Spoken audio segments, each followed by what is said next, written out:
Hello, my name is Dr. Hannah Rosa. I'm a GP working in the northeast of England, and I also co-host the GPnotebook study groups. Welcome to the GPnotebook podcast, where we discuss bite-sized topics aimed at all those working in primary care. You can find us on all major podcast platforms, including Spotify, Apple Podcasts, and Google Podcasts. Please follow us to receive notifications about new episodes. And if you like what you hear, please consider leaving a review to help other listeners find us. You can also follow us on X at GPnotebook for more information about new podcast episodes and study groups.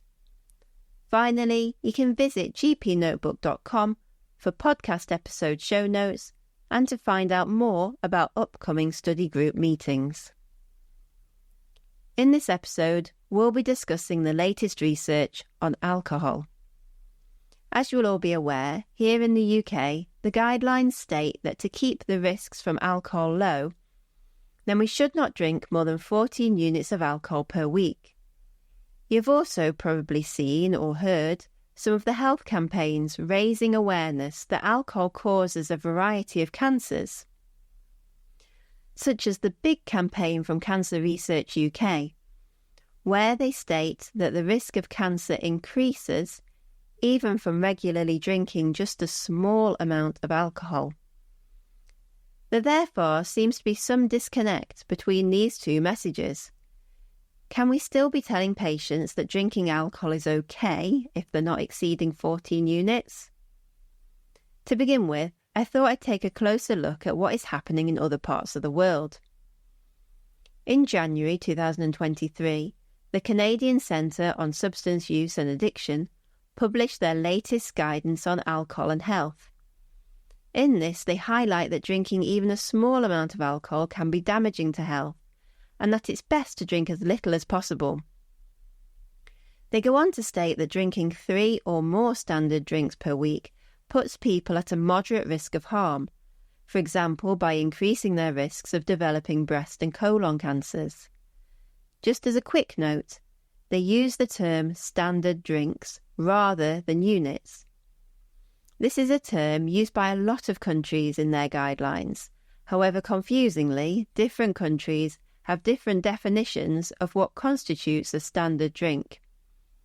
In Canada, they recommend that if people want to adopt a no-risk approach to alcohol, then they shouldn't drink at all.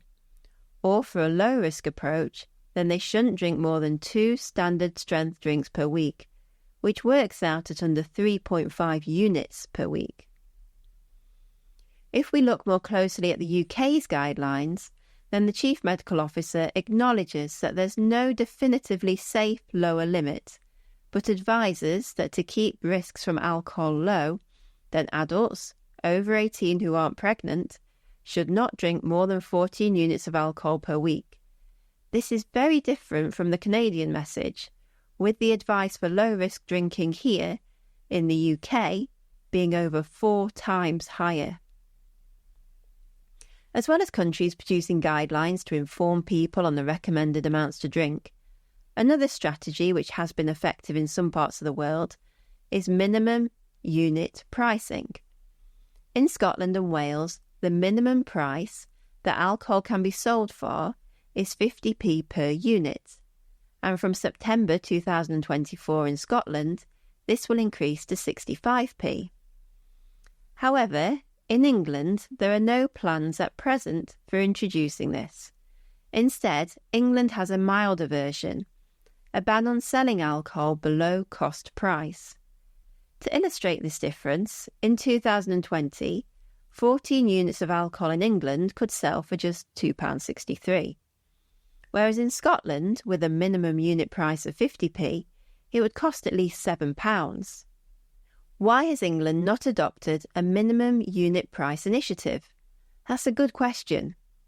Public Health England in 2016 concluded that minimum unit pricing for alcohol can reduce alcohol-related harm, and more recent research in The Lancet, published in 2021, showed that in Scotland and Wales there has been a sustained reduction in alcohol purchases since minimum unit pricing was introduced, leading the authors again to state that it is an effective policy and should be considered. I'll let you draw your own conclusions as to why, therefore, England hasn't implemented it. In Ireland, they have gone even further. Their Public Health Act not only includes minimum unit pricing, but also restrictions on advertising and sponsorship, including at sports events, and on price promotions. Ireland is also set to become the first country in the European Union to ensure that, from 2026, all alcohol products will have labels which contain further information on health risks, including warnings about the risks of developing cancers. With many countries making changes to try and reduce the amount of alcohol people drink, this then prompted me to look at the latest research around alcohol and health in more detail, and I discovered some very sobering statistics. In England, among people aged 15 to 49 years, alcohol is the leading cause of ill health, disability and death. Over 1 million hospital admissions each year are for alcohol-related conditions, and in 2021 there were 9,641 deaths from alcohol-specific causes in the UK. This is the highest number on record, and 27.4% higher than in 2019, the last pre-coronavirus pandemic year. Bear in mind that this figure only includes deaths that are wholly caused by alcohol. The number for alcohol-related deaths is far higher. I've heard it said before that the further north you live in England, the more likely you are to die of an alcohol-related condition. And looking at the latest figures, they reflect this, with the North East having nearly double the number of deaths compared with London. Next, let's focus on one way alcohol affects our health, by causing a variety of cancers. The World Health Organization declared alcohol a Class 1 carcinogen over 30 years ago. Today it has been linked with causing 7 types of cancer: mouth, upper throat, larynx, esophagus, breast, liver and bowel.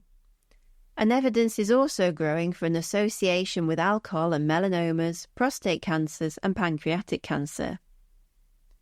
For women, the most common cancer caused by alcohol globally is breast cancer.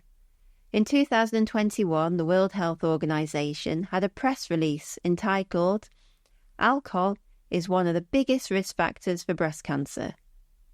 Here they highlighted that the risk of breast cancer increases with each additional unit of alcohol consumed per day, and that in Europe, 1 in 4 alcohol-attributable breast cancer cases are caused from drinking just 1 bottle of beer or 4 small glasses of wine every day. In the Canadian guidelines, they show that the risk for all 7 of the cancers known to be caused by alcohol, except for breast cancer in males, increases with each additional drink consumed per week, starting with just 1.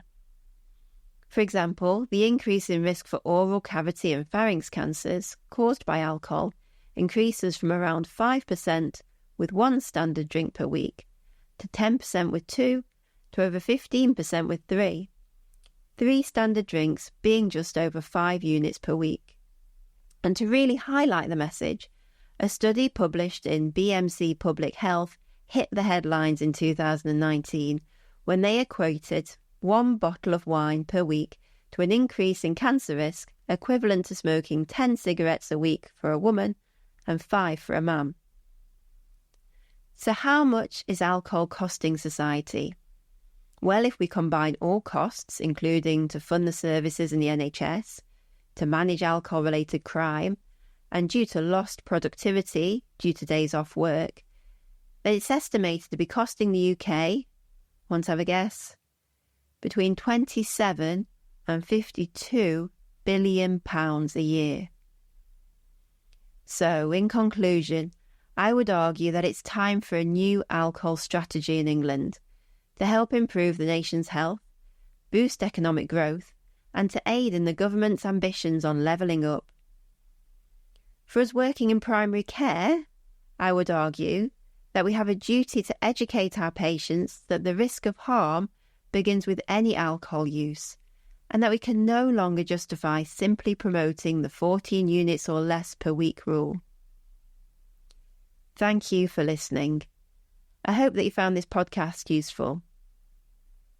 Please do have a look at the show notes that accompany this episode at GPnotebook.com, and we'd be very grateful if you'd consider following the podcast and leaving us a review on your favourite podcast platform. Feel free to get in touch via social media at GPnotebook or email support@gpnotebook.com if you have any questions, comments or ideas for future podcasts.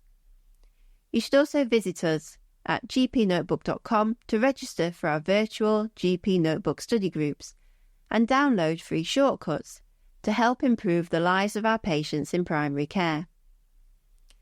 Right, all that research has made me thirsty. I think I'll get a cup of tea. Goodbye.